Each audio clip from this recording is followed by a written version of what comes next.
Hello, everybody. Welcome to Lore Lords, Episode 18, The Missing 411, Part 1. I'm Atlas. Pat's here in the back. I'm Pat. Yeah, I'm Pat. There he is. He's in the back. Just want to go ahead and give a warning for the start of today's episode that it will contain topics that you may find triggering, such as murder, death, missing people, some creepy stuff like that. So if you get triggered easily by those things, best to stop listening now. Right. It's spooky. It's I don't think it's that spooky, but it does contain some people. You know, if you have a missing person in your life, you might not want to listen to a show about missing people or something. Yeah. So, I know it's a thing. So this is going to be our first two-parter. Yes. Which is very exciting to me. And I was looking. We've talked about the Missing 411 on multiple previous episodes, on the Injured Cold episode and on the Skinwalker, specifically the Skinwalker Wendigo episode. Right. I talked about it a little bit, and I decided I'm just going to go ahead and do something about it. Let's do let's go deep into the Missing 411. Yay. And the reason I split it into two is because it's a 411 missing people's cases. I'm not doing 411 missing people's cases. I'm just doing 10. But that's enough to cover two episodes. So I'm going to try to just split it between 5. I'm not trying to. I am going to split it between 5 and 5. So the first part will be 5 missing cases, missing persons cases. The second one will be 5 missing persons cases. Yes. Correct. But you might be asking yourself, Atlas, what's the Missing 411? My answer is very easy. The Missing 411 is what it is in all is it's 4 books written by a man named David Paulides. I think it's Paulides is how you say it. He is a former San Francisco and San Jose Police Department officer who worked for the SWAT, the Street Crimes Unit, and most importantly, as a detective. Right, okay. And he worked in law enforcement for 20 years. But what happened, his biggest thing is once he stopped working in law enforcement, he decided to work on Bigfoot research, started writing books about Bigfoot, started doing a couple other, like, why is Bigfoot being spotted around North America, not other places in the world? Just a bunch of stuff like that. Right. But while he was doing that, he started noticing patterns of disappearing people in national parks, which he attributed to unspecified, unknown causes, but just noticed a lot of similarities. Right. And he began working on a series of self-published books, which included 2 documentary films as well, about the cases of missing people from national parks and and some other places, but mostly national parks in North America and Canada. The series is called The Missing 411. That's kind of neat. Yeah, so it's 411 cases. If you want to get really into it, you can read the books, but if you don't, I just recommend watch the documentary series Missing 411 and Missing 411 The Hunted. Those are the 2 documentary movies that were made. They focus on, I think, like 4 of the cases. One of them we're actually going to talk about today. Oh, okay. But they're really good. If you want to get super in-depth, we could read the books. But another important thing I feel like to note is the reason he actually began working on it is because he was approached by park rangers, which are like cops, basically, in parks. And they would talk about there's too many disappearances happening where they can never find any evidence, can't find anything, they're unsolvable. Right. And so he's just like, this is a problem. It's happening a lot. So, as I said, I've got 5 cases, and I've kind of set them up in an order of kind of weirdness and creepiness. So starting with least and going to most. Yay. The first case is going to be about a man named Colin Finnerty, which, if you're a big football person, you might actually know who that is. They were a 3-time Division II champion quarterback for the NCAA, I think it is, the college football. And this case took place in Baldwin, Michigan in 2013. Yeah, so this is not that long ago. This is 2013. This, I think, is our most recent case, too. They might actually kind of go in order of recent to more distant, but not intentional. Anyway, getting into it, Colin Finnerty was the most successful quarterback in college football Division II history. He was a 3-time national champion who was crowned Division II Player of the Decade. Finnerty weighed 200 pounds and was 6'2", so he was a big guy. Damn. That's important. Yeah, important to note. He was the only quarterback at the time who would prefer to play aggressively, and he would often charge the other team's line instead of avoiding them. And he is looked at now, and he's like referenced as being the first Tim Tebow. I like that. Sorry, I like sports also. Yeah, so I don't know as much about football as other sports, but I do know Tim Tebow is a big deal, and I do know he's an aggressive quarterback, so that's the connection there. In his career, he passed for 11,000 yards, ran more than 2,000 yards. He had championships as a freshman, junior, and senior. And his last 2 seasons, he went 28-0, finishing his career with a 51-4 record as a starter. Whoa, that's fucking crazy. Yeah, he's an extremely good quarterback. Well, I could see how people might want him dead. Oh, for sure. Oh no. Yeah. Oh no. His number 16 jersey was a popular Halloween costume in the area around where he was, kind of in the Grand Rapids area. He was 30 years old, married with 2 children, daughters ages 2 and 3 months. He had just baptized his daughter, and on Memorial Day of that year, he went to visit his wife's family on vacation. Good guy, generally seen. Everyone liked him. He was a nice person. Aggressive on the field, but not off. Yeah, he gets it out there. He had nicknames like Rambo with his team. He even would host movie nights with neighbors and stuff where they would watch Rambo because of his nickname. Okay. But seemingly out of nowhere around this time, Colin began complaining about having headaches and having restless sleep, and he felt pains in his jaw and his left arm. And he was well known for sleeping long hours, so this was like very weird that he would sleep that long. That he would not sleep. I mean, he would be sleeping like 2 hours a night. And he decided he needed to have some time off to relax. So he went on a fishing trip on his own in an area he had done this many times before, the Bray Creek State Forest National Campground. Okay. So he went there for, I think it was just overnight, on May 25th. Well, it was more than overnight. So yes, it was, because on May 26th at 10:30 p.m., Finnerty's family returned. Oh no, sorry, it was just the same day. So he went May 26th in the morning, and at 10:30 p.m., his family went to return at the campground to retrieve him where he was dropped off, but he was not there. They searched the immediate area, called out to him with no response, and after a short while, they called the authorities, and an official search began. An important thing to note also is his boat was docked, and he was nowhere to be found. So the boat was still there on a fishing trip at the dock, tied up. Right. The police... Maybe he just got away. He lives in like Cancun now. He's got a whole new wife and family. He's just like... He decided to have a Mexican football career? Yeah. Maybe. Maybe no. He probably just... He didn't even like football. He hated football. All he wanted to do was bake. And he finally has the chance. He just wanted to bake bread, so he went to Mexico to do that. He wanted to bake bread, yeah. Whatever. Anyway, go ahead. An important note is that the police said that people do go missing in the woods all the time. This is what they said this when he went missing. But often they kind of just walk out the other side, or they'll show up back at camp a few days later. Right. During this, they pinged his phone, showing it 3 miles south, and even pinged 5 miles north of the tower. So it was kind of like a bad area for pinging phones. Like the reception wasn't great. It's wooded. Sure. It's Michigan, you know. That's where it is, It's right? Michigan. Yeah, Baldwin, Michigan. It's a pretty wooded area. Oh, yeah. So, yeah, on Sunday also, which I guess this was a Sunday. No, yeah, it was Sunday. It was the last time he answered his phone, and it was a call his brother-in-law. His brother-in-law called him, and he answered saying, "I don't know where I am," in a panicked voice, and hung up the phone. Oh. That's fucked. Yeah, that was the last phone call. That was the last time his voice was ever heard.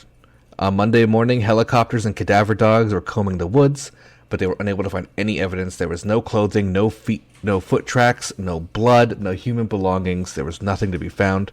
The boat was still docked the same way it was left, so it was unlikely it was ever used. By Tuesday, the search party had expanded. So it started on Sunday, so now it's Tuesday. The search party expanded massively to include 13 officers from Lake County, 22 reserve officers, 100 local volunteers, and so many friends and family members it was never fully counted, and it was one of the biggest search parties in the history of Michigan. Jesus Christ. One member of the search party in specific was Chuck Martin, who was Finnerty's football coach at the Grand Valley State and is now the offensive coordinator for Notre Dame. As well as Kurt Ains, who was a quarterback that Finnerty succeeded. So he was a pretty well-known fish. I think he might have gone further like NFL and football, but nothing big if he did. But he was mentioned as an important figure in the history of the sport, at least college level. Right. And they were in a group together, and they were searching the area near the highways.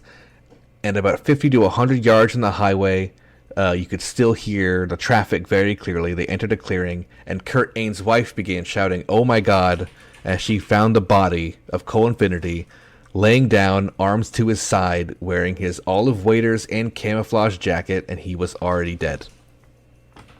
Yeah, I bet that happened. So, Wow. he was found dead. You're probably thinking at this point, there's 100 reasons a man alone could die in the woods. Yeah. So let's go over some of the key details that make it a little strange. Number one, he had no cuts and no bruises on his body. So this rules out the idea he was attacked by an animal or a man. He was his body was undamaged. He had no signs of a heart attack or an aneurysm. They did an autopsy, and his brain was checked for concussions, because it's popular with, football players. Yeah, big time. Yeah, but there was no evidence of concussive damage to his head. But there is two major things to know about this case. He was on oxycodone for having stiffened discs in his back. He was prescribed it. But it was confirmed he was already heavily weaning off the medication by the time of this trip. The pain was almost gone, and he was taking a very, very, very low dosage at the time just to take the edge off. And in December 2011, Finnerty had a similar experience where he was panicked and calling his brother when he was visiting them in Detroit, saying he was being followed. Ended up driving 150 miles away to his brother's house in Grand Rapids, and only discover by his brother discovered there was no one following him. Right. He just arrived. There was no one else on the road. No one else came by. He was having some kind of weird episode. Yeah. So, was it possible he was on drugs, had a history of a mental illness, maybe resulting in paranoia? It sounds potentially like it. Yeah. But there should be more evidence than that, I feel like. Yeah, it's absolutely possible, right? I mean, it does sound like he kind of, like, maybe when he took this trip, maybe he took a little extra oxycodone while he was out in nature just to, like, get into it, and then he got lost or something, Like, he's like, I'll go for a walk, and then he just got fucking lost or some shit, like, while he was tripping balls. I don't know. Well, like, the next part of the mystery is a little bit of an answer, because there was an autopsy result that was made public in 2013, which stated his official cause of death. And the cause of death was listed as pneumonia. And the death cause was what actually killed him was inhalation and suffocation of vomit. So, like he was choking on his own vomit. This can be a side effect of an oxycodone overdose. And while he did have oxycodone in his blood, it was not enough to cause an overdose, especially for someone as big as him. It was a very low amount in his body. Oh, okay. Also, why would he be ODing on oxy in the woods and he was weaning off of it? He was a very healthy person. So he wasn't like doing drugs, He had a young family. You never know when people slide. You never know, but he never had a history of it. There was never like a past doing it, and he had 2 young kids. But he does have that past of paranoia, schizophrenia. So he had some that happened. Yeah, he did have a paranoid episode. He also was suffering from different weird pains, like I mentioned, his jaw and his left arm. But another point is, why was his body so close to a highway, directly face down, arms at his side? His arms were at his side, like he was at attention, basically laying face down on the ground. That's weird. If he was dead by a highway for over a day in an area known for heavy black bear scavenging, why was he left completely untouched? I don't know. This all does sound like there's some things that just don't add up. Yeah, that's the end of the case. That's it. That's all we know about Colin Finnerty. Wow. So personally, I think it's very weird that he wouldn't have been scavenged by bears. If he was left face down on the ground like that, bears would come tear him apart.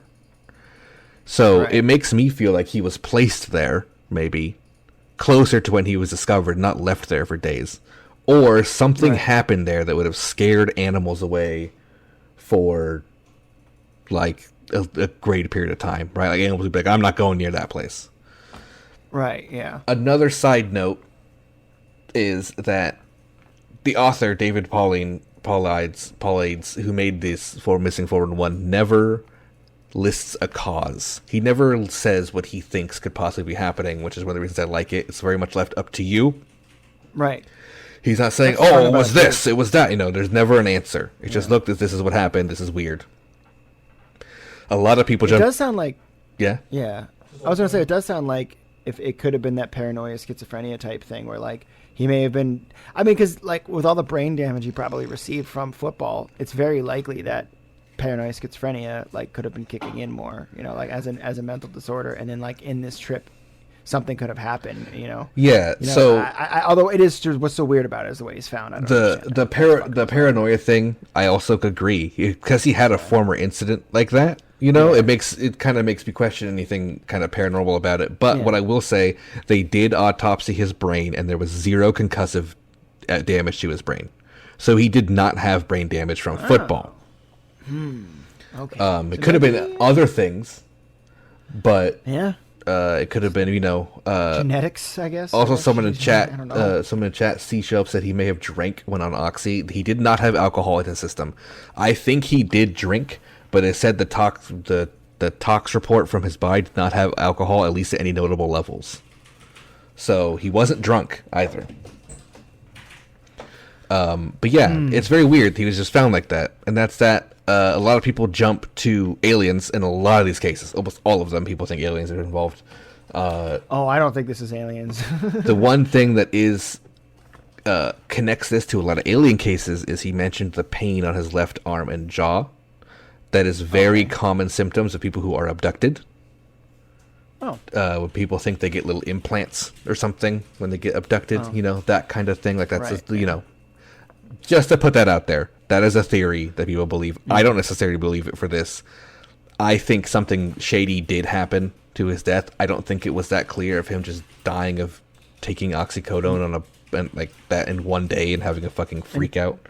Choking on his vomit. Yeah, like- it's weird. Also, being like dying from pneumonia in one day.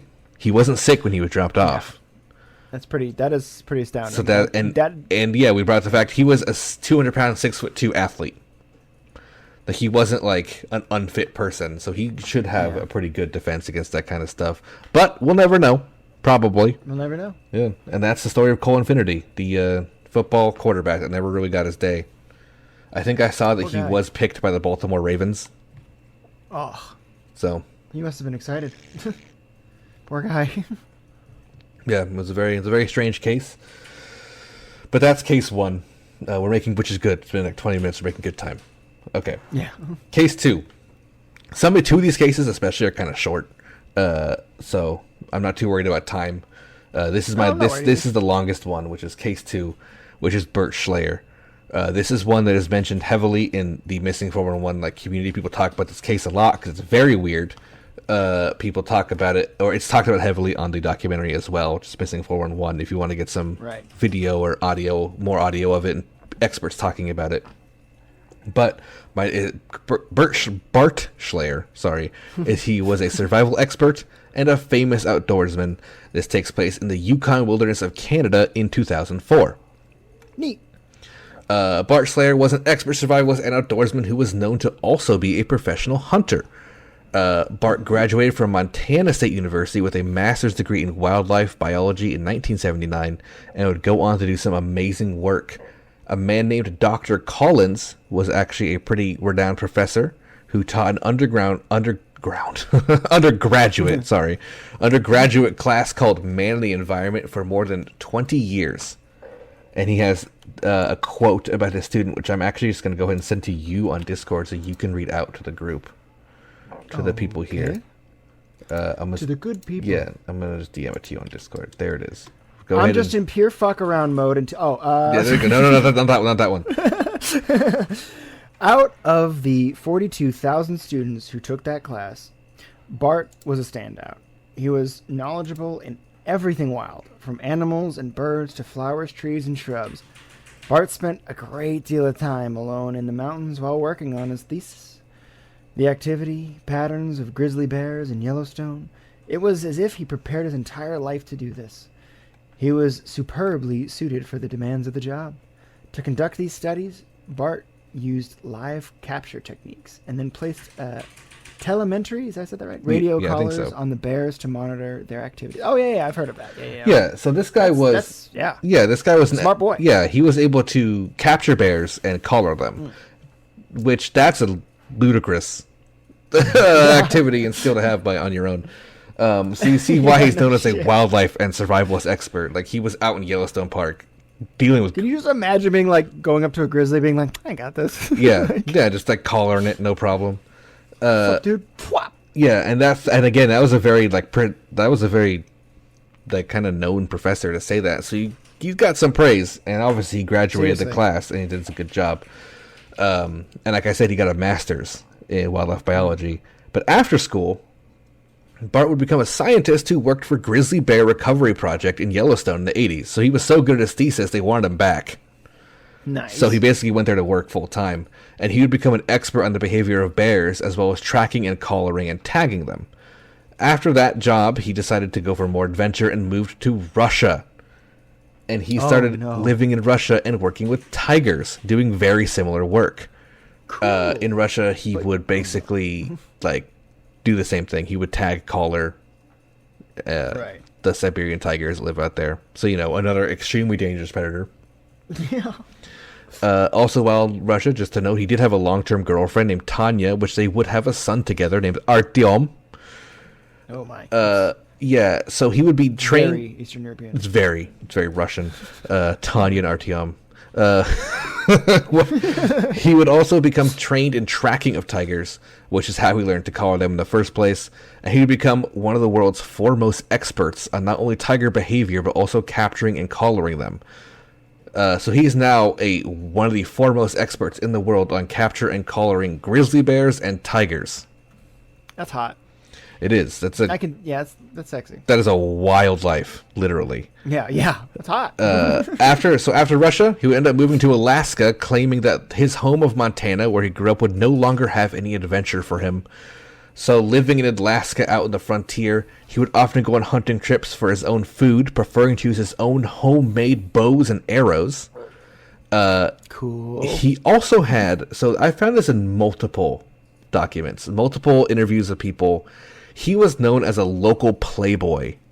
I couldn't find out what that means, but you're right. It's hot, right? It's hot okay, look, that's the sexy thing. It's like, oh, by the way, I basically tame and fucking, not tame, but collar these deadly animals, and I'm friends with them, and I know everything about nature. That's hot. It's so hot. Yeah, hey, check this out. I got a tiger back home. You want to come see it? That's fucking crazy. He didn't have a tiger, by the way. I just made that up. But he knew where they were. Yeah, he knew where they were and how they worked. Exactly. But on top of being known as a playboy, it's often unknown how he made income. He didn't have a job in Alaska, but he had a house. So we don't know how he actually made his money while he was living there, and most of the time he would be off hunting on multi-week trips. So maybe he didn't pay for food?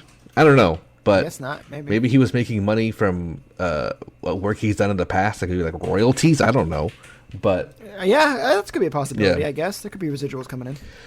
But we come to September 2004. Bart Slayer decided to go on a trip in the Canadian wilderness in the Yukon territories at Reed Lakes. Now, the Reed Lakes are on the southern slopes of the Selwyn Mountains, 175 miles north from the town of Whitehorse, and closer to the settlement of Stewart Crossing, only about 15 miles from the lakes. I use the word town and settlement to describe how small these places are. Yeah. Something that is officially listed as a settlement is weird, alone. That's not a lot of people living in a place called a settlement. So it's a very small, unvisited area. Settlements are basically like the starts of towns, Yeah. maybe. And that's only a maybe. Yeah, exactly. It's a very, very small, couple hundred person area, if even. If even, yeah. But yeah, he chartered a float plane that would leave him at the larger of the lakes with his large backpack full of gear, with his handmade bow and arrow, as always. Some of his equipment was he had 3 plastic action packer, in quotation marks, I think it's a brand, crates with enough food for 2 weeks, clothing, and camping gear that would include a large tent and an inflatable raft. And this, when he got dropped off, would be the last time Bart Schlayer would be seen alive. Woo. So 2 weeks later, right on time, the float plane arrives to collect Bart, but the pilot could not find him. So he did what anyone should do, which is he called the RCMP, the Royal Canadian Mounted Police, to start a search. And the search officially started on the 30th of September in 2004. The RCMP, or Mounties, had reported him missing that day, and they discovered he had lunch or supper in a campsite since the remains of a meal were still found. They found his boat paddled down the lake half a mile from his camp. The Mounties called it a day, however, after they could no longer search due to the deteriorating weather, and thought he must have hiked to the highway and ended their search as there was no sign of him. So the Mounties literally just stopped when the weather got bad. They're like, oh, it's getting rainy, let's go, let's get out of here. I mean, they kind of have to. It's dangerous up there when it gets bad. No, for sure. I get why they called it, but they didn't. They called it, like, ended it. They were not going back to look more. Oh, okay. Like, they closed the search. Like, oh, he just went back to the highway. Like, it happens all the time kind of thing. So, yeah, that's very odd to do that. I don't know, I guess people just don't go missing. Maybe that area doesn't deal with it a lot. But luckily for everyone else, Bart's good friend, Dib Williams, that's someone who lives in Alaska and hunts. They were not okay with this. Ended up getting their other mutual friend, Wayne Curry, to fly them to the camp that the RCMP had departed.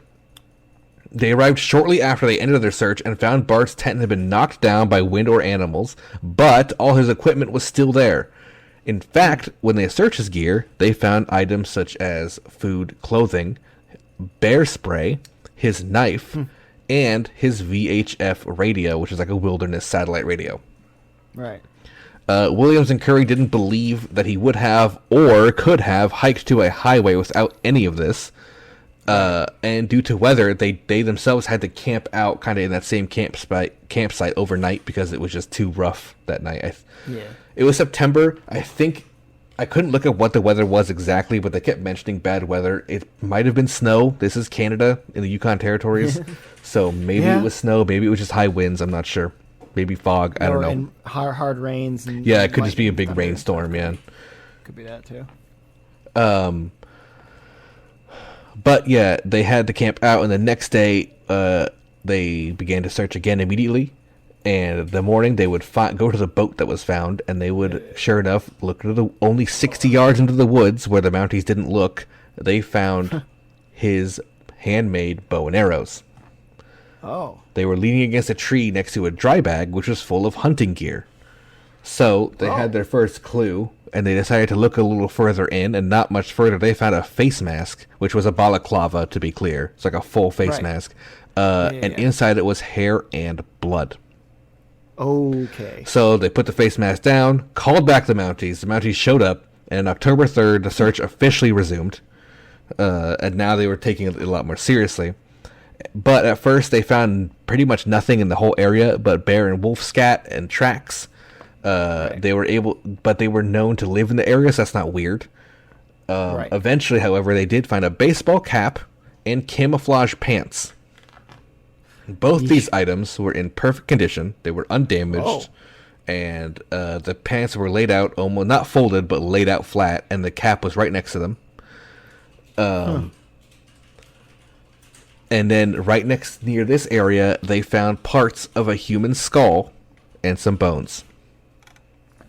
Something at least picked at him. Yeah, so fortunately the skull did have teeth, and they were able to send these back to Vancouver, and they were connected to the dental records of Bart Schlayer. Well, so he died and then something ate him, clearly. Well, let's see. So, he's dead. His parts of his skull is there, part of his bones is there. Pants. Right. They found the balaclava. They found the pants. They found the hat. So the amount of grizzly scat in the area and the bones that were discovered, the Mounties, the RCMP, basically easily confirmed this was the case of death by predation, which, while rare today, does still happen, especially in this area, to grizzlies.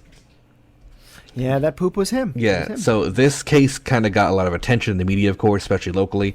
And then the next few years, Werner Herzog made his famous 2006 film Grizzly Man, which would release and show basically the public how easy it is for someone to get killed by a grizzly. This is not about Bart. This is about, I don't know if you've seen that movie. It's the guy who lived with grizzlies with his girlfriend, and they both got eaten. Well, of course they did. Yeah, they were like documentary like bear specialists. They got eaten in their tent by grizzlies. So this kind of made the public like, oh yeah, that guy definitely got killed by grizzlies, like for sure, like that kind of thing. Right. However, his closest friends, such as Dib and Wayne, and even some of the Mounties there, don't believe that he got eaten by bears because some things were very weird about this. Firstly, as we mentioned before, Bart was a bear expert, one of the foremost in the world, and he knew how to quickly take out bears with his bow and arrow if he needed to. He was an extremely good shot as well. So just throwing that out there, of course, as we just mentioned, the bear expert and girlfriend did get killed and eaten by bears. So even if you're a bear expert, you can still get killed by a bear. But I felt like it's fair to mention that he was a bear expert. Let's not gloss over the fact that bears are actually like the apex predators. Oh, 100%. Yeah, like human versus bear win every time. Human versus bear, but Bart was armed and dangerous. He was known to take out bears with his bow easily. He had done it before. But he left it behind. They've seen it. Yeah, weird, right? Okay, there's another weird thing to note. Why was it just leaning up against a tree? Yeah, that's really weird. Number 2, Bart was an expert hunter, and he would have known if a bear was sneaking up on him, or could see him probably, because his friends and hunter party members knew him as not only a good hunter, but he was one of the keenest hunters they had ever known, able to hear shifting brush and being able to tell exactly what the animal was from quite a few distance away. That's pretty crazy. Number 3, the amount of blood in his mask was minimal, more akin to a light nosebleed than coughing blood. Right. And due to the weather, it's possible it was just a nosebleed, which is why he would take it off, because it was getting soaked into the mask. Yeah. Number 4, the area his bones were in had no disturbed ground or vegetation. There was zero evidence of a struggle, making it highly unlikely it was a bear attack, or an attack of any kind. There was the ground and the trees, everything around there was perfectly fine. There was no signs that there was a fight. Also, that's weird. No blood in the dirt. Yeah, that's bizarre. His pants, number 5, his pants were found undamaged along with the cap, but no other clothing was ever discovered. Oh, so like they never found shirts or anything else? Nothing. Jacket? Just those pants, and they weren't bloody, or if they were bloody, it was too little to tell, and they weren't torn up. Which they obviously would have been if a bear attacked it. Number 6. The remains were found on a sparse patch of spruce laying on a bed of moss. This is extremely unusual, as bears always, including the case of the grizzly man that we mentioned earlier, bury their kills in small caches under the dirt. Oh, I did not know that. Yeah, they do, I think, to hide the smell of the meat from like other animals, like wolves. They keep them, just so things don't find it, basically. Don't track them. They bury their kills. Yeah, that makes sense. Okay, yeah. Number 7. The scat in the area contained no bone fragments or clothing.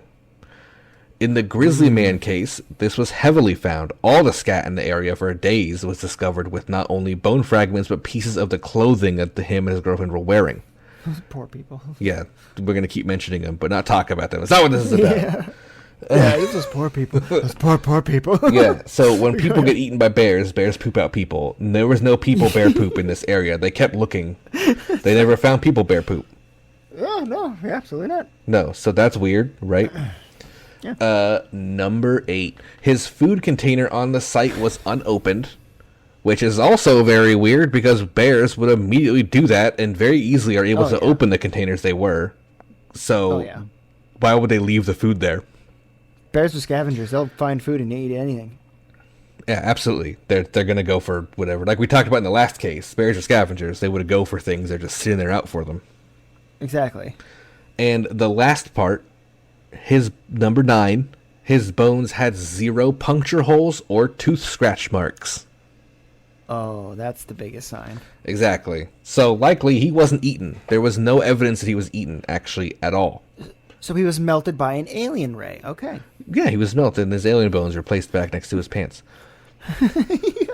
Yeah, so at this point, you can see why it's very strange and pretty unlikely he was eaten by a bear. But at the same time, even if he was killed by some other means, why would his bones be unmarked and his clothes unmolested? That's very weird. Why are they just sitting there like that? Much like with the previous case, wild animals prefer to scavenge over hunt, so why would this whole area, left with food, be devoid of this for 2 weeks? Yeah. Untouched food. Like, why would they be there? That's very weird. Very, very weird.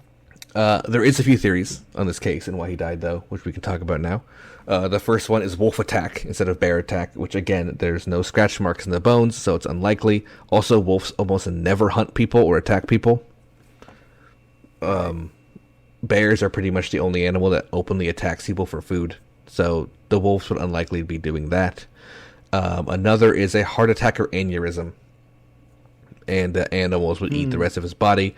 Now, of course, we'll never be able to see his heart or brain, so we'll never know if that's the case of his death. But again, it didn't look like animals even ate his body because the clothes was off, not like on the bones or something. You know what I mean? And not eaten.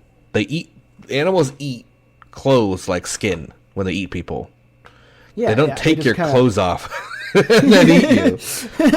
They just think it's our skin. Yeah, they don't. It's not weird. It's not that weird. But so just also for the heart attack thing, there is no his recent medical records don't point to that at all. He was healthy. Yeah, I mean that lifestyle requires you to be pretty healthy. So yeah, again, he was similar to the last case. He'd have to be in good shape. Exactly. He'd have to be moving around the woods pretty easily to be able to and stay fit to do that. There is a third theory, which is due to his playboy lifestyle and where he has possible past life connections to the Russian Mafia. Oh. There is no... I tried searching, although I saw this theory on a bunch of articles. I tried searching so deep, I couldn't find any evidence that he was connected to the Russian mob. Right. But he did live in Russia for some time. He had a wife in Russia, he had a kid in Russia. Then he moved to Alaska, which is very, very close to Russia and almost touching Russia. Right. And Russia does have a Russian mob presence, so maybe he did something, got on the wrong side of someone. Of the options we have, that's my most likely. Is foul play. Yeah, I mean that honestly, when you mentioned before that he went to Russia to do more Russian things, I was just kind of like, my first thought anytime somebody says it, I'm like, oh, their government's so evil. There's so much evil in that country. That's basically what my first that. Although, how much of his bones were found? You said his bones were found, but did they find all of his bones? No, not at all. Fragment of his skull, and it says miscellaneous bones. But from what I could see from the pictures, it's just like 3 bones, like an arm bone, a leg bone, like a rib. That's weird too. And they don't have marks. Yeah, no, very weird. Don't have marks on them. They weren't laid out in where a body position would be laid out. They were just kind of together. So a theory that I kind of thought in my head was maybe he was dumped in an acid vat or something. Jesus. That, maybe. And the bones kind of were partially dissolved. They just dumped it out in the wilderness where he was grabbed. And maybe that smell scared the animals away. Oh, that would. A chemical smell. They wouldn't go around it. So maybe that's why there was no animals eating the food. Even miles away too. So that explains the distance that he traveled. Yeah, and the food being left out and untouched. Right. That would explain why no animals would go for it. I mean that would make a lot of sense. I mean the Mafia, that's what they do. They kill and you never know about it. Exactly. It seems very plausible for me that it was a mob hit or something. Also, if you're going to kill somebody, that's the place to do it. Oh yeah, the Yukon, the wilderness of Canada, where no one goes. It's super out middle of nowhere. That's fucking crazy. Central Canada wild. So it's that's the case of Bart Schleyer. Oh, there. Well, Bart, rest in peace, bud. Sorry about your. Yeah. See, maybe like it does sound like the questionable lifestyle got ahead of him. You know what I mean? Like, No, maybe 100%. pissed too many people off. And like we didn't know where his income came from, so maybe he was getting money from some things, Yeah. you know, like doing some The work. Russian mob may have been up in his shit. Yeah. Man, I'd like to see a movie about this guy. Well, if you watch Not The only that, Missing it sounds 411, there kind of is a movie about him. I want to see him like wrangle bears and shit and like get collars on him. Yeah, there's pictures of this guy you can find online, Bart Schlayer. He looks like a dad, like a '90s dad. You know what I mean? Like he's got a beard, he's got short hair. He's not like he doesn't look wild or anything. Like I wouldn't look at him and be like, "That's a playboy." Like he didn't look like a fuck boy. You know what I mean? Like he just looked like a normal dude. When you're that smart and have that cool of a job, you're gonna fuck. Oh, for sure, it comes to him. Yeah, exactly. You know. All right, so case 3 is actually the shortest of the cases. Okay. Case 3 is Brandon Swanson. He was a 19-year-old technical college student in Marshall, Minnesota in 2008. So it's not really in chronological order. So it's a couple years after the Bart one. 4 years before after. the other one, yeah.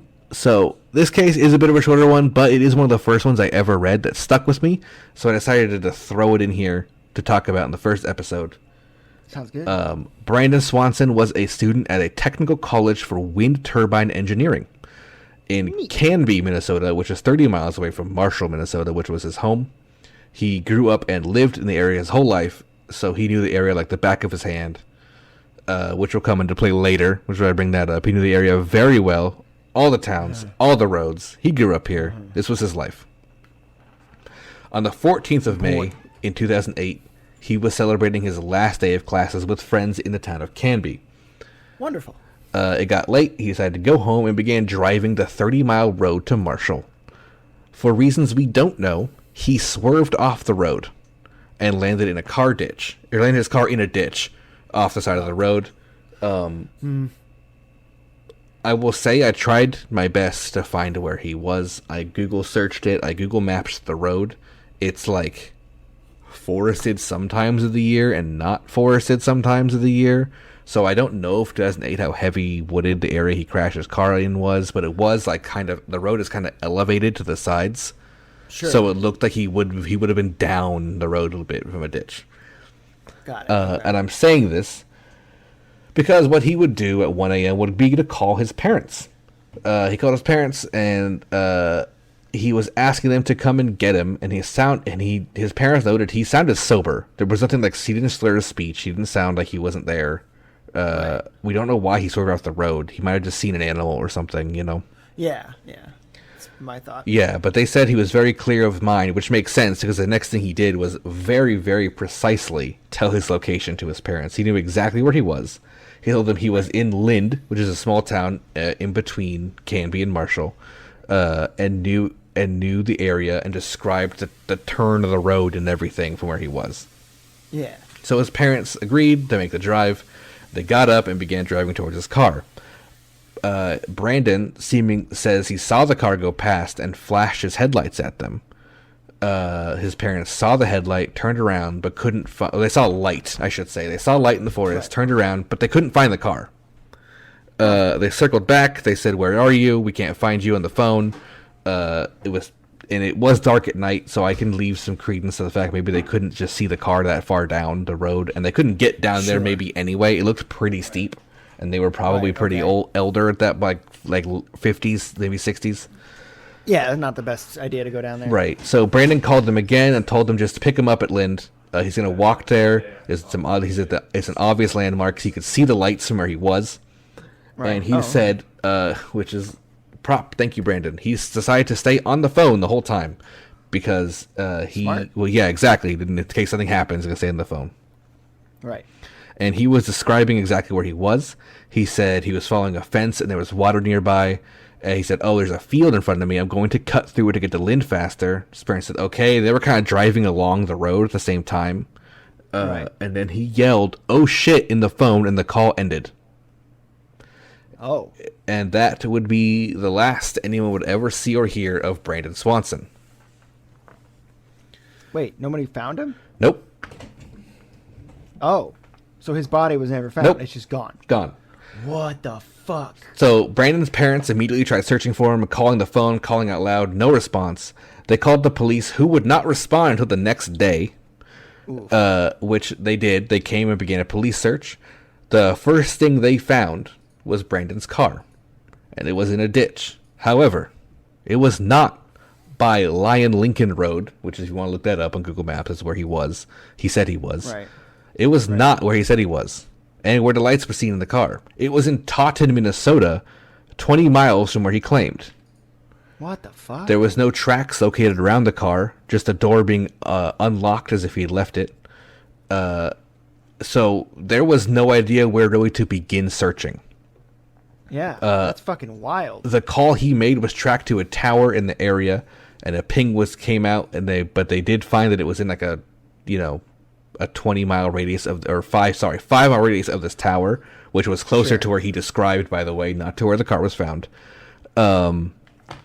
But that was it. They couldn't ping the phone active, so the phone was either dead or the battery was removed. Sure. Yeah.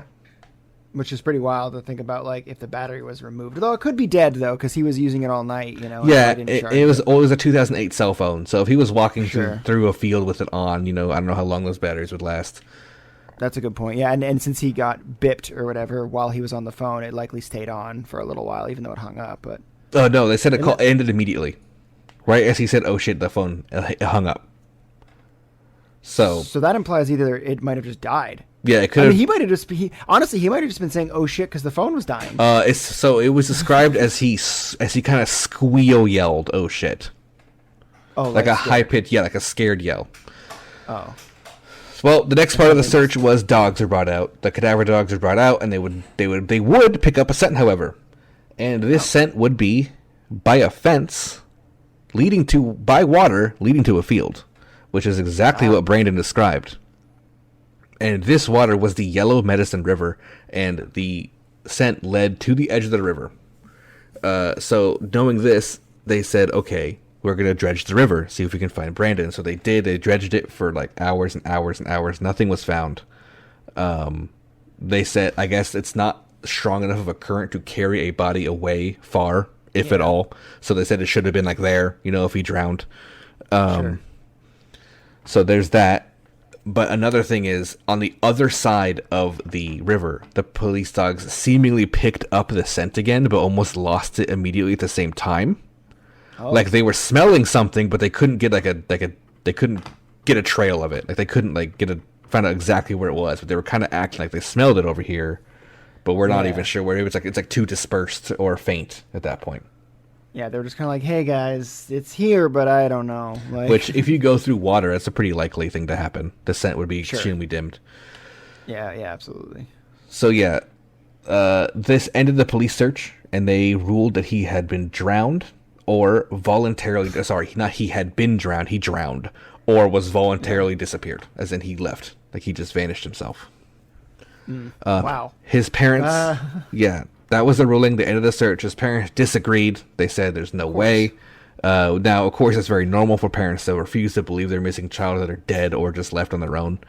But there is actually a lot of validity to their claim. Besides the fact that the dogs picked up a scent on the other side of the river, leaves me to strongly believe he didn't drown in the river. Also, the river didn't sound very wild. So if he was running or walking through the river, he could make it through. I looked it up. It's not very big. Like, you can Google Maps look at it's not a huge river. Yellow Medicine River isn't that big. Secondly, he had just finished his classes, was known to be doing very well in school, and had a very healthy social life with a good friend group. There was zero signs by anybody that he wanted to leave or was trying to leave. He wasn't graduated yet. He was doing an extremely advanced schooling course and was seemingly happy in his passing. So... That's a interesting thing, and that's basically the end of the case. There's no more. No, he has never been found. There's been no evidence found. Fuck it, I'm just gonna say, my theory is that dude was dragged across the river. I think whatever he shitted at, got him and dragged him across. Or he ran, killed him right there. He could have ran across the river and swam as fast as he could, but he was too tired to the other side, and it got him. Yeah. Because I'm with you. I think the same thing. It's shit yelling means something's fucking here. You know, something chased him, or again got him right there, or something like that. But again, no sign of a struggle or fight, no drag marks. You know, bodies are being dragged. There's marks. Yeah, you know, that kind of thing. Nothing like that was seen. My biggest thing is the car. The car. Yeah, I mean, so of course, he could have just said the wrong information, but to travel that far on foot while still on the phone by reaching that field, seems off. The time doesn't add up because the parents were on the phone the whole time. Like, I don't think he walked 20 miles. You know what I mean? Like, that's ridiculous. Yeah. So that sounds pretty ridiculous. Yeah, and it was in a different town entirely.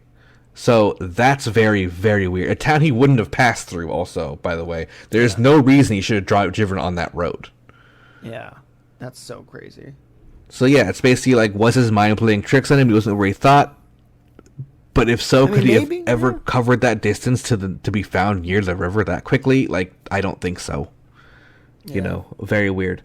A good note to end this case on, however, is Annette and Brian Swanson, his parents, were very upset with the police handling their son's missing persons case, including taking a whole day off before starting it.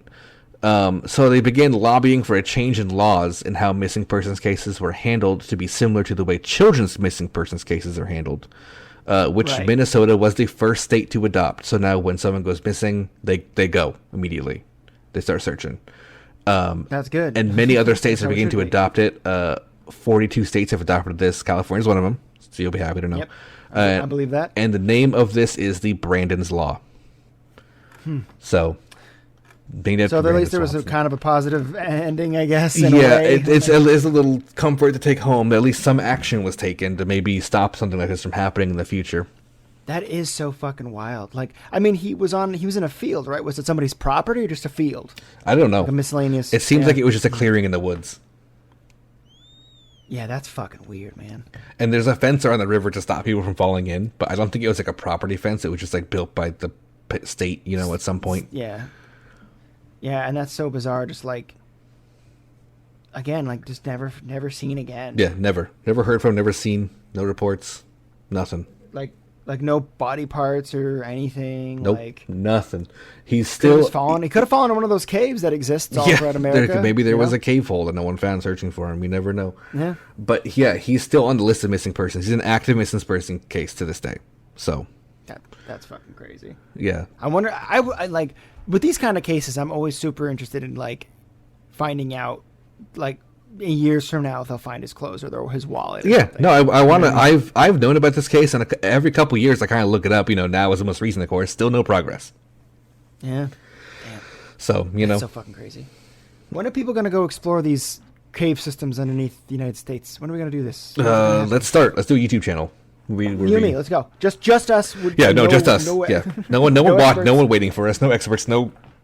Yeah, we won't tell anybody where we're going. Nothing. No. We're not gonna let anyone know we left. We're just gonna go do it. Smart idea.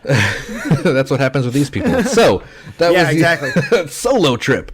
That was the end of case 3 with Brandon Swanson. Now we're gonna move into case 4.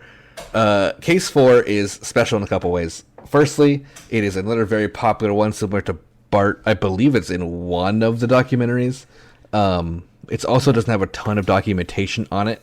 It's got some thorough documentation, but not a lot. And this is going to be going as far back as we'll go, probably in all these 10 cases. This is the case of Keith Parkins, profession I listed as 2-year-old, in Ritter, Oregon, in 1952.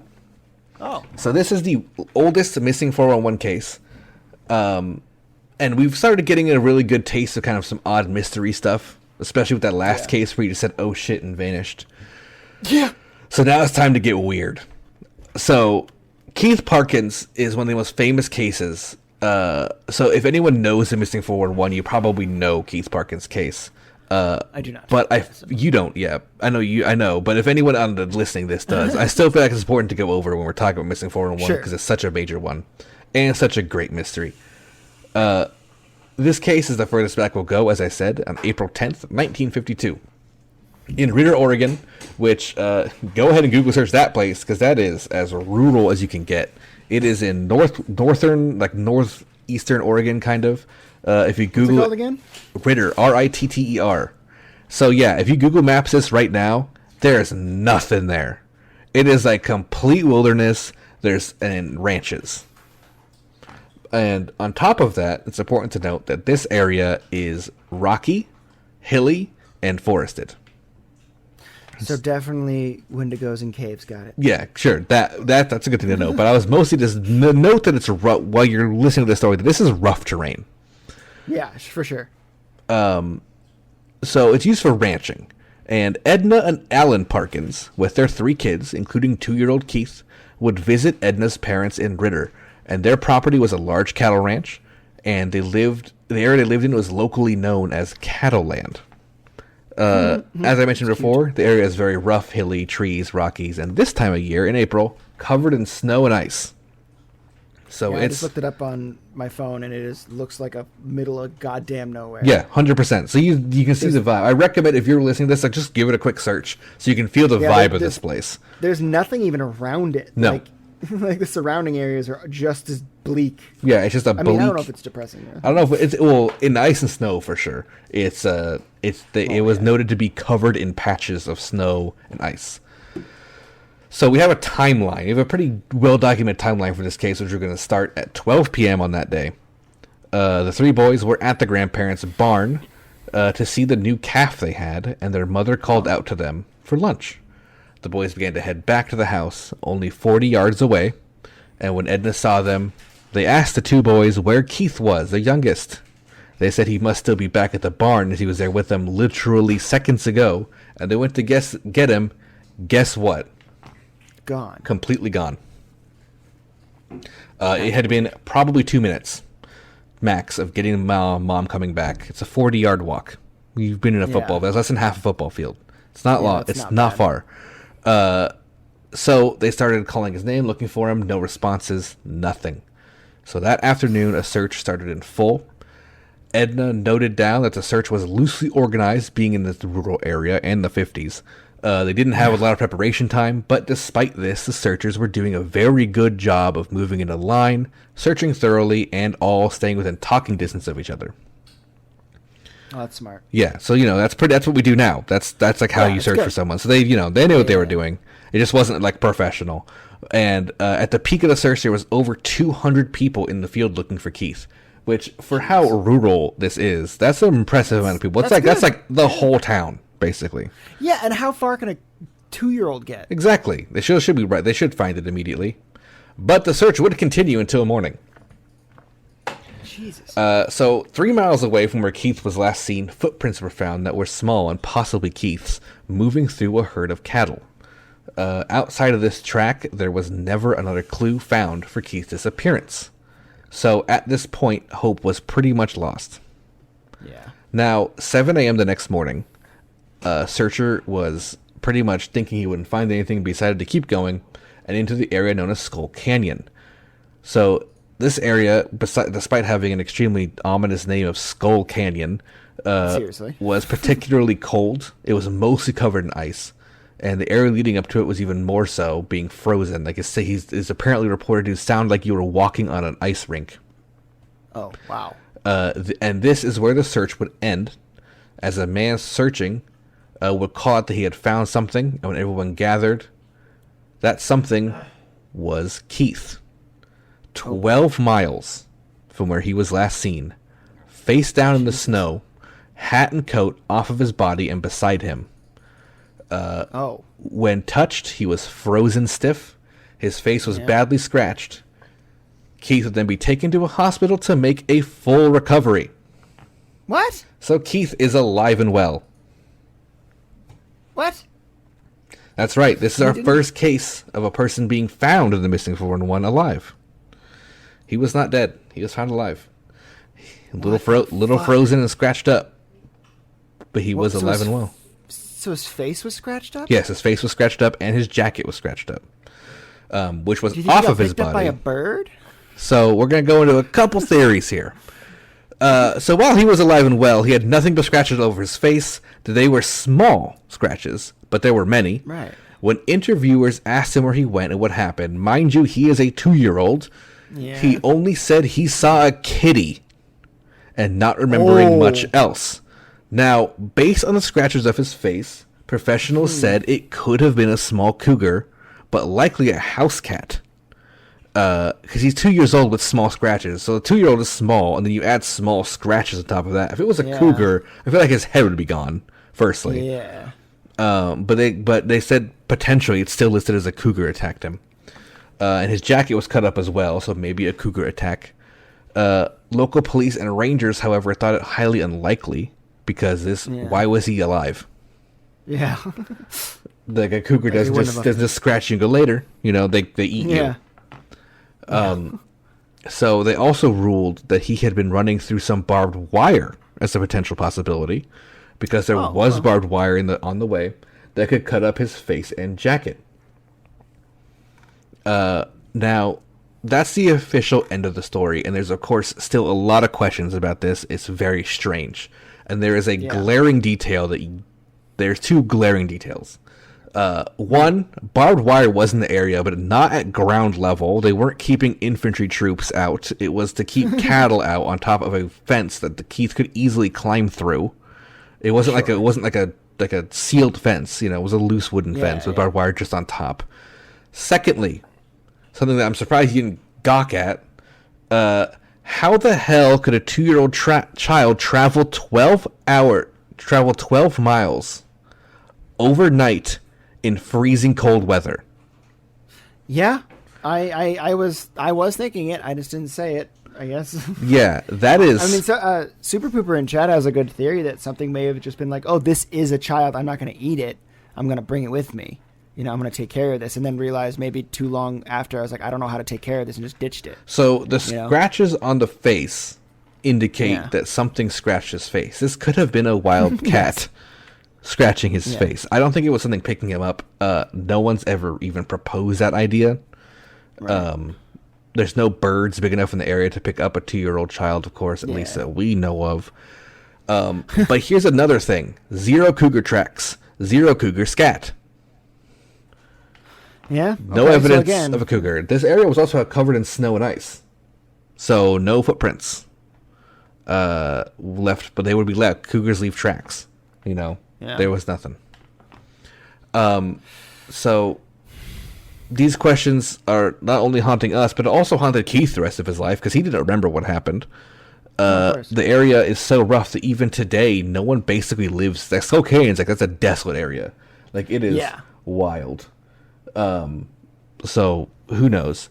But it's full of rocky hills, sparse woods. It's so treacherous too, like of falling. People don't even hike up there. You can fall off of Skull Canyon and break your legs.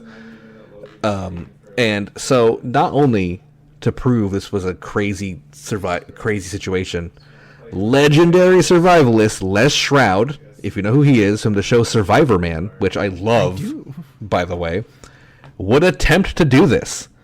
Because he heard about this case and thought this was so impossible for a 12-year-old to travel this distance, he geared up, went to that barn they were missing at, and began his trek, and couldn't get there anywhere near the amount of time. It took him almost 12 hours longer to get there. That's weird. With how dangerous the terrain is, how freezing cold it is, and the other thing is to note that cougars also know to move that quickly in the freezing cold. Like, it's freezing. It was horrible weather. No, not Skull Hollow Campground. Skull Canyon, Oregon. I'm trying to find it on. I couldn't find pictures of it. I just heard about it. I tried Google Mapsing the area and couldn't see. There's no roads around the area, so there's no Google Maps situation. But that's the end of the story of Keith Parkins. Well, I'm glad he lived. That's nice. He lived a full life. I think he passed away in 2017 of natural causes, but he lived a full life, and Les Shroud, Survivor Man himself, couldn't do that trek that he made. And once again, this is the second case of being found face down and his coat was off of his body next to him. That's so weird. So, these are some of the strings that are kind of loosely connecting a lot of these cases. Clothes being found off the person. Yeah, and not necessarily fucked up, but a little tattered. Yeah, and found face down. Maybe Keith would have died if he was found 5 minutes later. You know, Oh, like, yeah, probably. Like, obviously someone picked him up, like, warmed him up. They knew he was alive. They're like, this kid's alive, like, warm him up kind of thing. The helicopter came and took him out. So, but yeah, that's the first, like, that's crazy. Like, what the hell happened? How did this kid just wind up there? I mean, if it really was something like aliens, I'm going to say what I did last time with the Idrid Cold episode. Just goddamn make an announcement. Just show yourselves. We need something to change anyway on Earth. Stop abducting us, making it creepy. Just say hi in public. In public. I can't emphasize that enough. I said it last time. Do it in public. So as far as creepy alien stuff, next episode, I'm going to kind of try to focus on a lot more. There's some really, really weird ones with people who remember things. So we'll talk about that next time, but not this episode. Yeah. Which we're on the last case of the episode. Yes. Oh, wow, we are. Yeah, which is case 5. See, if I would have wanted to do 10, I'd only be halfway done. This is why I'm spacing it out. We're doing it. This is good. Yeah. This is great. It's allowing us for some discussion after, too, because it's going to be... it's fun. This last one is wild. I think it's on par wild with Keith Parkins. Some people say it's not. Some people say it's more wild. You can be the judge. This is the case of Stephen Kubachi, a student of Lake Michigan in 1978. 1978. Okay. So we're back in the past again, but not quite as far back. And Stephen Kubachi was... A little bit better technology. Yeah, better tech, which is good to note for this.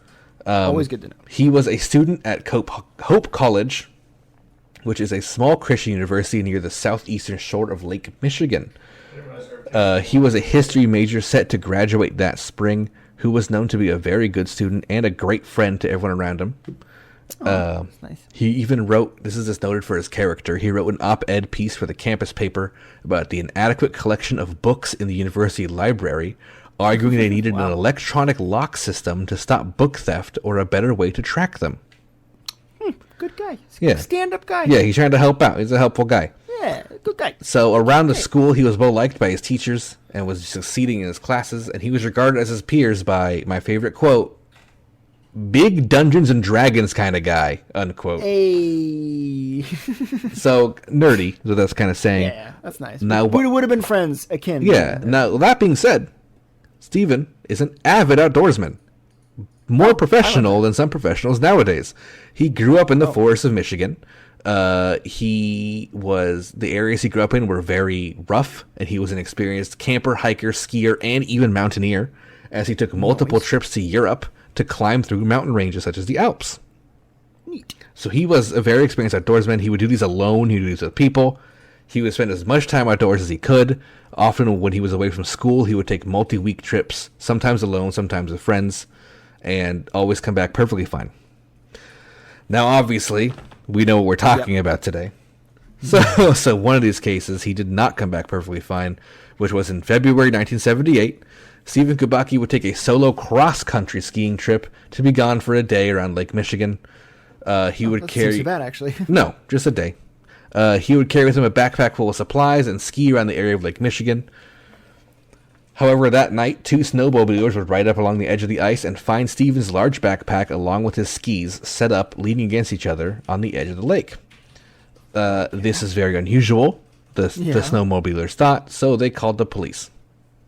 The police showed up. Shirley noted that this is strange to just find these out here. They seem to be in good condition and no reason to be abandoned. And they noticed that they found some footprints that matched the shoe size of Stephen Kubachi. Okay. And they led to the edge of the frozen lake.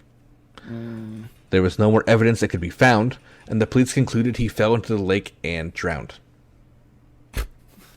Good job, guys. Wrap it up. So now let's talk. Now that we know that, basically there was no evidence that could be found that night. They searched the frozen lake too. They went on top of the lake, couldn't find any footprints or cracks or any disturbance in the snow that was on the lake that was solid, which is the first big problem. The lake is frozen solid. Yeah. It was that same day. So it's extremely unlikely that he would have been able to even get through the ice of how thick it was frozen. Yeah, and if he did get through, there would still be a hole that would be freezing over again. Yes, and the police walked on the lake to search for evidence. So if they could walk on the lake, he could walk on the lake. Yeah. There was no even thin ice warnings on the lake. So the temperature didn't rise, really, so it should I feel like that rules out the fact that he drowned already. Like, there's no way... in that what state was it again? Michigan. Lake Michigan. February Yeah. in Michigan's not fucking. It's cold as dicks. Yeah. It's not gonna unfreeze. Yeah, and even if the sun's out. Lake Michigan, more so known back then for being frozen and people ice skating on it and stuff. Like it was a thick freeze. Yeah. Thick. So that theory kind of was weird, and the police themselves, while they ruled that likely, didn't really believe it. So they did keep doing some work, like not really at the area, but they were kind of like trying other options, sending stuff out. One option, for example, was they sent the dental records of Stephen Kubachi to Chicago to see if he was one of the many unaccounted for victims of John Wayne Gacy. Which he wasn't, but that was the same area, so that was a possibility. They was John Wayne Gacy dead at that point, or did No. they just go to him and be like, "Hey, dude, did you kill this guy?" I don't know if he was dead, but he was. I think he was already caught because they knew about it, but it was the same time period. So somewhere That's so funny. in the time after they did check. I do find it funny that somebody just went up to ask him, like, "Did you kill this kid?" He'd be like, "Oh no, that one wasn't me." No, not me. But she Not probably me, would man. have said, because they were pretty honest in prison, I feel, because they were caught, The before only he one was that really executed. lied, basically till they were dead, was Charles Manson. Yeah. Like, he's the only one who was just like, "I never did it. I never." And then right before he's dead, he was like, "Yeah, I did it." I did. Like, yeah, I totally did it. So Anyway. there's something else to talk about, which is great. But not a lot of people know about. We have our buddy, some of our buddies in chat or our community you might know who live in this area, which is maybe I don't know, the Lake Michigan Triangle. You heard of it? No. You heard of the Bermuda Triangle, right? Yes. Same idea. Got it. So this is a known thing. It is smaller, but it's very similar in pretty much every way. In these lakes, it forms a triangle pattern in the middle of them, and this area has been the cases of not only disappearing people, but ships and planes. Oh wow. A famous story which happened in the same year Stephen Kubachi disappeared, almost only a few months after, obviously when the ice had thawed. 3 wooden ships that were sailing ships were out there on Lake Michigan, and they began turning on their own in a full 360-degree rotation. Oh. Not only did the ships spin, but they spun in complete sync with each other, with no one at the wheel. Oh my god. Sounds like that scene in Pirates of the Caribbean when they were spinning around because there was a big hole that got unplugged in the ocean and everything was draining out. Yeah, the maelstrom. But maelstrom, there was no maelstrom this time. There was nothing, and all 3 crews of these ships noted this happening. Like they all witnessed. Like, why are these ships turning? Like, we're spinning. Like, this makes no sense. So weird. It's also a very common place for ghost ships and ghost planes to be sighted. There's a very common myth of finding old-looking charter planes or old-looking, like, single-engine aircraft, like, flying in the sky there, and people are like, "That's weird. Why is that old plane still flying around?" kind of thing, and then never have records of it. Air towers in the area will also pick up and lose signals in the Lake Triangle. Well, that has a lot to do with, I mean, that shit you hear all the time with UFOs today. But anyway. And the next part is the high amount of UFO sightings. Heyo. Tons of UFO sightings in the triangles, skylights over the area. And there's just there's a lot of weird stuff happening in this area. Yeah. Now, Stephen Kubachi disappeared, but that is not the end of the story. I didn't think so. I feel like you're setting up to some stuff. On May 5th, 1979, his father had a knock at the door. He opened the door and almost passed out seeing his son, Stephen Kubachi, in perfect health, standing in front of him. Another one of not dead. Another not dead one. Yes, I did that on purpose to end us on not too much of a death note. But that's nice. Yeah, so after 15 months, Stephen Kubachi appeared, and he was alive and well. He had no memory of where he was, and he was extremely shocked to find out he had been gone 15 months, thinking it had been 2 days. What? So no was he in a coma no or cell some phones shit? existed. So he couldn't call home. So when he apparently he went back, he just walked home.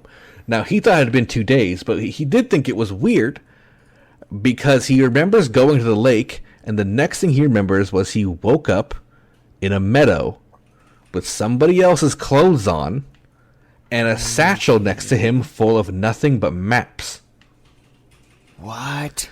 The maps in the bag, just for note, were from Sacramento, California, San Francisco, California, Reno, Nevada, Chicago, and the Utah wilderness.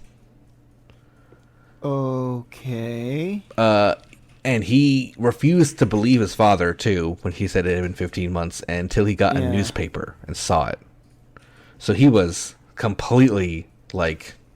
Maybe this is just a bullshit lie because he was crazy. doing something fucked up. Yeah, oh, whoa! No, I'm just kidding. We'll talk about it. We'll talk about it. So Stephen recalled that happening, and when he was interviewed by the newspapers as having been found, he said, "All I know is I remember going to the lake and waking up and feel like I've done a lot of running."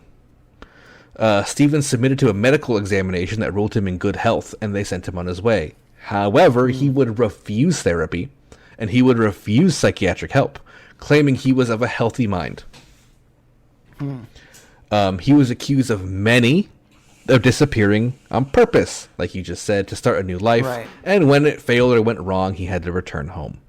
I have a quote from him on this, once again, to send to you, which I will message you right now to read out. This is his words to a newspaper. My father was going to sign over the house to me. I had 3 courses at school and no trouble. I left a romance in Germany. There were no trouble with girls. I had a job lined up with the Holland Sentinel newspaper. So he was kind of set by that, you know? Yeah. He didn't. He was basically saying, like, why would I run? Like, my life was fine. I had friends. I had family. I had a job lined up after college. I had girls. Like, I'm not, like, love-struck, wandering around kind of thing. Yeah. And it's just, like, so it was very, very weird that this happened.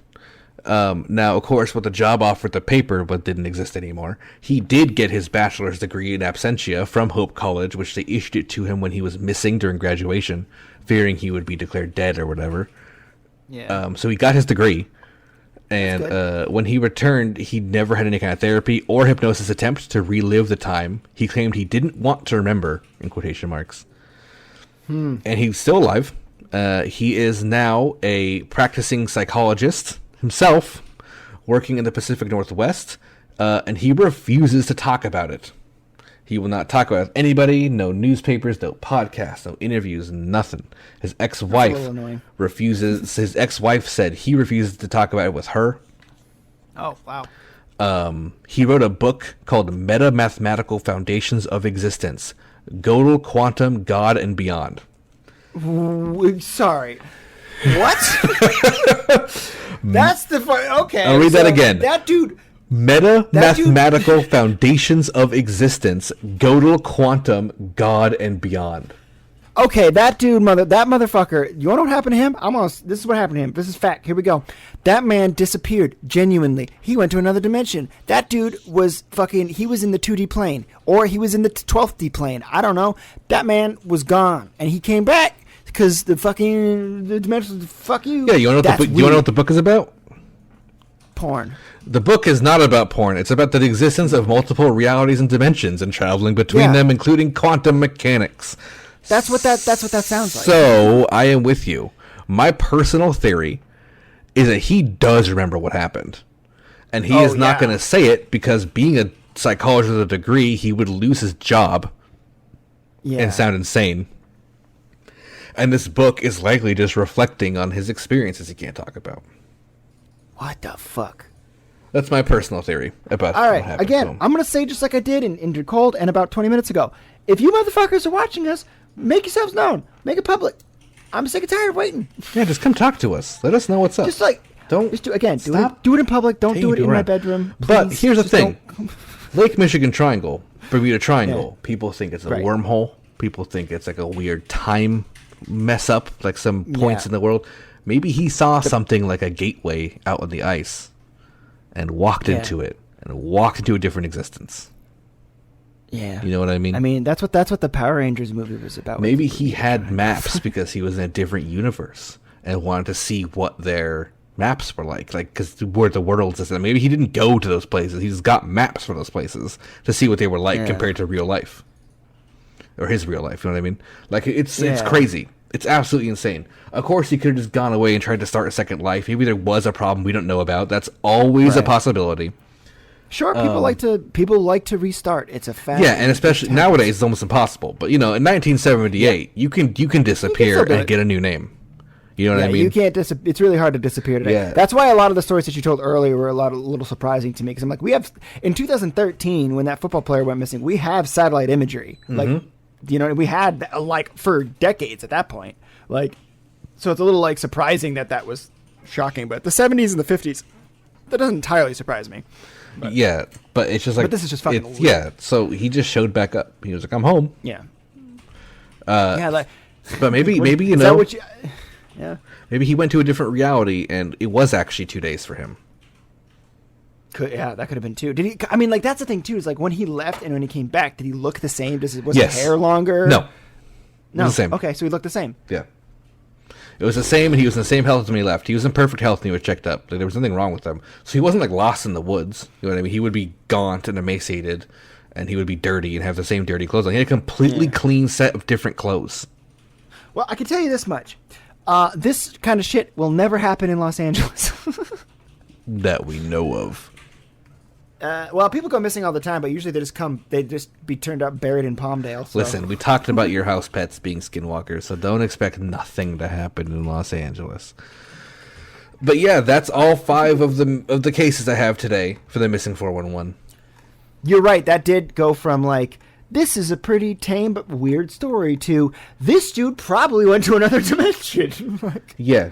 And it's very weird how many similarities also existed between these 5 people. Yeah, that is true. It's crazy.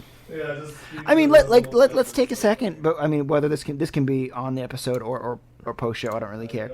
But the book he wrote about being multidimensional theories and stuff like that.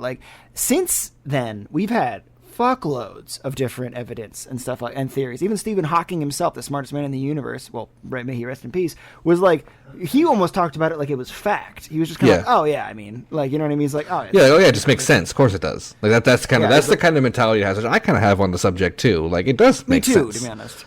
Yeah, and that's why I'm angry and I want them to reach out already. We know there's interdimensions, different parallel worlds, vibration frequencies and stuff like that. It could all be real easily, Yeah. And and you don't the timing, for example, in the 1970s. What exact date was it in year and stuff? February. It was. He went missing at Lake Michigan in February 1978. From 1978. So in 1978 there could have been some wild fucking universal astral sort of phenomenon in space, you know what I mean? That could have been that triggered a dimensional opening on Earth just for a few hours, and then or something like that, Yeah. Lake City Quiet Pills, Lords win? I already have a bunch of notes on Lake City Quiet Pills. That's going to be a surprise one for you, because if you don't know what that is, I have no idea. That's a crazy one. Nothing, kind of not related to this, but it's weird. But my thought was similar to what you said. Maybe there was some weird event that happened during this kind of snowy time on Lake Michigan. Kind of like I said earlier, that maybe that's what these triangles are. It's just these weak points, weak points in reality. Absolutely, I that could be very well be. I mean, because my thing is, if it was something, because one of the reasons why I like yelling to show yourselves already, it's not because I'm scared and I just want them to show themselves. It's because I don't think it can. I think that like I was suggesting before, it's there's probably certain times of the year or even multiple years or eons even that because bear in mind, people, for those who don't know, if you want an existential crisis tonight, on Earth we might be spinning, but we're actually hurtling through the universe at thousands or maybe millions of miles an hour. All right, welcome to this Lord's episode on the heat death of the universe. Yeah, we could get into that, but let's not. But no, I mean, there is that thing of everything that we see in the night sky is basically a picture of what it was thousands of years ago. So or millions, billions of years ago. So the idea that we're traveling through this space and that we are occasionally passing through even alternate, maybe we could even be Earth itself as it's moving so fast through space could be passing through dimensions every now and again. We could just quickly pass through one, you know what I mean? And we won't even know it because we go so fast. It's just we just actually passed through a dimension where Super Saiyans exist, you know what I mean? But we wouldn't know because it happened so fast. Because again, the whole idea of multidimensional theory is, yes, all things are possible. It's just there's a dimension for everything, at least in the possibilities of physics, at least. So maybe not Super Saiyans, but like you know what I mean? Like there is, there's the alternate reality where I didn't adopt Marcy and I adopted a different cat, or I didn't adopt an animal at all. You know what I mean? Or I adopted her a day later, even. Like there's that's all an different. alternate reality where one day I turned left instead of right at the road and died, and so I just don't exist anymore. Yeah, exactly. Like I probably got kidnapped in Thailand. Yeah, there's an alternate reality you get kidnapped for being a pretty white boy in Thailand. Yeah. But yeah, so yeah, crazy. Stephen Kubachi was a crazy case. Do you think crazier or less crazy than Keith Parkins, the missing the 2-year-old who went 12 miles? Fuck, dude. I mean, that's so hard to say because Keith Parkins, if we're talking about multidimensional theory, could have also just stepped into a goddamn wormhole. A wormhole that only went 12 miles. So I'm going to give a little spoiler hint for what we're going to talk about next time. We're going to get you guys appetite, your little tongues wet. Wet your whistle. So there is a lot of cases with children, young children, like ages 2 to 5, and most of them come back alive and found. And some of them have memories of what happened, including them. Some of the similarities are, like there's a little girl we're going to talk about next time who describes talking to their grandmother, but their other grandmother when talking to their real grandmother, not like another parent, like a copy of this grandmother, and saying she was meaner, and made me and jabbed me with needles. There's another case I'm going to try to find. I think I can find it. I haven't found it yet, but I think I know how to find it. With a little girl saying a similar situation where like my other mommy was mean, jabbed me with needles, and made me poop in a bag. Sorry, I just wasn't expecting it. But that makes sense because fecal is important. That's a common one, pooping in a bag. Kids saying they made me poop in a bag. Stuff like that's a common thing. It's multiple cases. Have I ever shit in a bag? There's another case that I don't have I'm not going to do it because it's just too short. There's like almost nothing about it. I don't know the names, but there's a missing 401 case where it's 3 backpackers were hiking on a mountain. They stopped to rest and drink their water, got up and left. They literally turned a corner and the guy in the back said, "Oh shit, I left my water bottle. Let me go grab it." Went back and in like 10 seconds they're like, "Bro, where are you?" Turned back, he was gone. Water bottle was still there. He was completely gone. No noise, no sound, nothing. Crazy search starts. 5 days later, he's found in the woods. I think he was found in the woods with oxygen deprivation, sickness. Oh, shit. Whoa. As if he'd been exposed to space. Whoa. Like his pressure is high in his body. He's like panicking. He's hydrated and fed.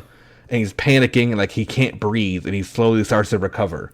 But he almost has the bends, kind of. Like it's like, but he was just out. That's like not a thing where they were. Like there's no lake diving. Yeah. But that's the whole case. So there's not much to talk about in that one. But it's just like, what the fuck happened? How could that happen to somebody? Snatched up real quick. Yeah, and then they're like testing humans in space. Like, is that what it was? Like an alien testing humans in space, or our government testing humans in space? You know what I mean? Oh yeah, yeah. See, that's what it's more likely. It's probably people being fucking sick on each other. There's another very common thread with these cases with their proximity to military bases.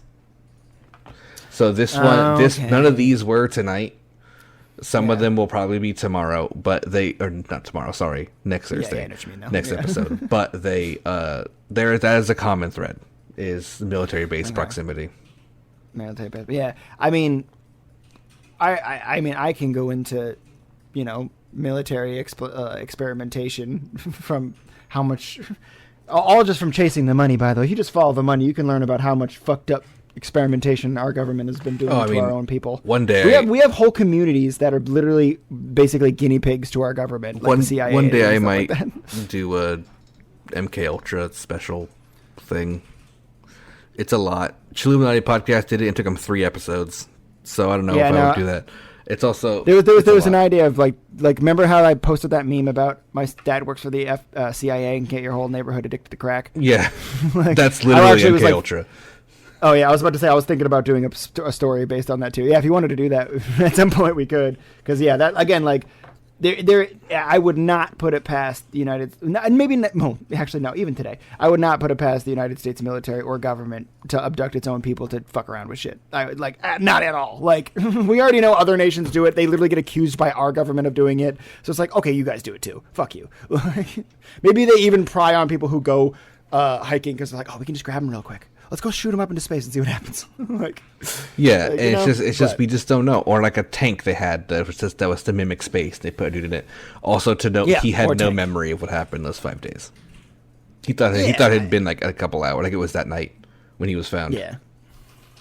Again, I don't know if we have technology to wipe people's memories, but I'm sure aliens do.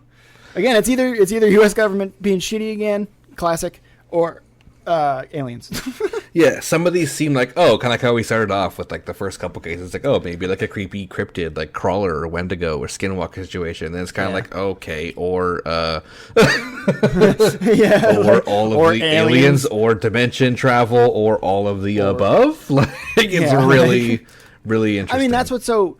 Well, this is what makes it so fucking crazy is that, like, because there are so many of these stories that are both relative yet totally different, you can draw the comparisons, but at the end of the day, all you're doing is making conspiracy. So, like, exactly. And that is, in and of itself, a tool for whatever entity or entities that are out there doing these things. You know what I mean? Like, whether it is a government, I'm not going to say the United States government, but a government, or the Illuminati, or aliens, or alternate dimensional beings, or could be the same thing, or Wendigos. It's like, it could be all of these things. It could be one of these things. It could be none of these things. Like, it could be human beings running away from home, being so fucking embarrassed and coming back. But again, how do you disappear for 12 miles as a 2-year-old? How do you fucking, like, justify,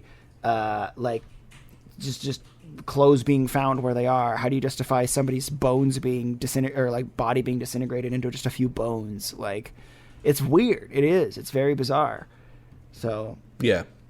And that's again kind of what I was saying. I respect about the author for not ever giving a thought on what is causing it. Just saying there's a connection. That's all it says. There's something. These all have similar things.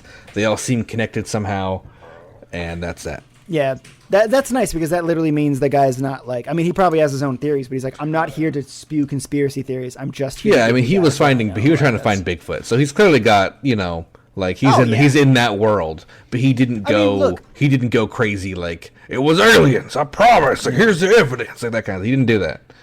It's so that's the right attitude to really have going into stuff like this, because again, like, there is no hard evidence of anything that we're talking about, but there is so much anecdotal evidence and there's so much shared community evidence, which I don't think people like to. When we talked about the injured cold thing, for example, like, people in that town were all like, oh yeah, we all saw that shit. You know what I mean? Like, oh yeah, we saw lights in the sky. Oh, a couple of us saw remember there was the one story about, like, the guy who injured cold pulled over, and then that other car saw him pulled over. Yeah. You know what I mean? Like, that, like, they literally, there's witnesses to all of these things, and they're all, like, sharing in each other's stories. So again, it's getting really hard. And to me, what's nice about technology, especially in 2022, Jesus Christ, we're old. Right. But like, but no, I'm joking. Jokes aside, like, it's really kind of, what's the word I'm trying to look for? Narrowing, I guess, is for lack of a better word. Like, narrowing down, or sorry, the world is getting smaller. The eyesight is shrinking, and we're starting to see everything. You know what I mean? We're starting to actually understand our world better than we ever have. Like, to be honest, like, let's take a simple game like Civilization 6, for example, or any of them or whatever. That's not the point. The point is, like, we can literally go through history in a few hours for fun. Like, you know what I mean? And I mean that by way of, like, our technology is so far advanced that we can simulate that stuff. So to me, it doesn't make sense that we don't have some kind of technology that either knows about this, reaches out. Because, like, to me, I think things are being kept secret. I mean, I remember the one thing that would have been okay with Donald Trump's presidency is if he actually dished about Roswell and aliens, and because he said I remember, like, when he was running for president, he was like, I'm gonna fucking tell you all about aliens and shit. And then he got there, and when people asked him about it, he just went, no. Mm-hmm. And you're like, and then to me, I'm like, nah, that dude has no fear about anything. So what the fuck is he afraid of? Like, you know what I mean? Like, so he saw something that he went, oh no. And it could have been mass human experimentation upon the U.S. government. And he was like, oh, I can't fucking show that. It could have been that, you know, it could have been a horror like that. Or it could have been like, oh, fuck. Oh, okay. We are literally contacting these aliens right now. And I have to, okay. Like, you know, like that kind of shit. I don't fucking know. But yeah, it's a crazy. There's so many crazy things to think about aliens. Like, I fully believe in aliens. I don't necessarily. I'd have to be proved. You have to show me a lot of stuff to make me ever even consider believing that, like, we're working with them, kind of thing. Sure, I agree with that. But like, I do think that we have the technology to understand what's going on more. Yes, and I was gonna say I do believe that. I do think the government, at least at some levels, our government, the United States government, and other countries such as Russia, probably the UK, do know about it. They know something about it, or at least they think they know about it. I find it more scary that they wouldn't. Right. That's a bit more frightening to me. But like, it makes sense to slowly release it over time. Like a lot of people keep saying, you'll keep hearing it. Disclosure's coming. Disclosure's coming. It's happening soon. The disclosure of alien information. And to be fair, it's kind of being sprinkled in. I mean, again, over the last 3 years, we literally had our U.S. government officials say, we've seen unidentified flying objects and we don't know what they are. Yeah. Like, we don't know where they come from. Yes. But they acknowledged it for the first time. They acknowledged they exist. UFOs exist. Not aliens, UFOs, unidentified flying objects exist. Yep. They released videos saying, yes, those are 100% real. They're from our fighters and our experts talking about them. And there's and even other nations, too, that can come in and confirm. Yeah. And there is, there's also just what's the recent thing? The Pope hired a bunch of, not the Pope, the Catholic Church had a bunch of people go ask, like, mass poll what Catholic and Christian families would think about the revealing of aliens and how they would react. Oh. The Pope... They would definitely be... The Pope himself has been going to other religious centers, such as worshipping in temples in Arabian and Middle Eastern countries. Like Saudi Arabia, he went to a mosque and did a Muslim service with them, you know? Like, he went to a temple in Israel. He went to Japan to walk to the arch. Like, he's doing other religions, you know? Like, this kind of bringing together, you know, it's because, you know, it all kind of adds up to me. That kind of, to me, when I first read that, I was like, oh, that's kind of disclosure-y. Oh, yeah. like, people don't think about that immediately, but like, oh, he's kind of like trying to unify religion, which is a great, fantastic thing to do. But also, just like, besides that, like, that could be the motive. Like, we're about to be talking about some big shit. So, like, we can't have people mass suiciding, you know? Yeah. And I mean, I can tell you I had a recent example. There was a person, I was working a night shift, and there was a report of an armed person very close to the store. Oh.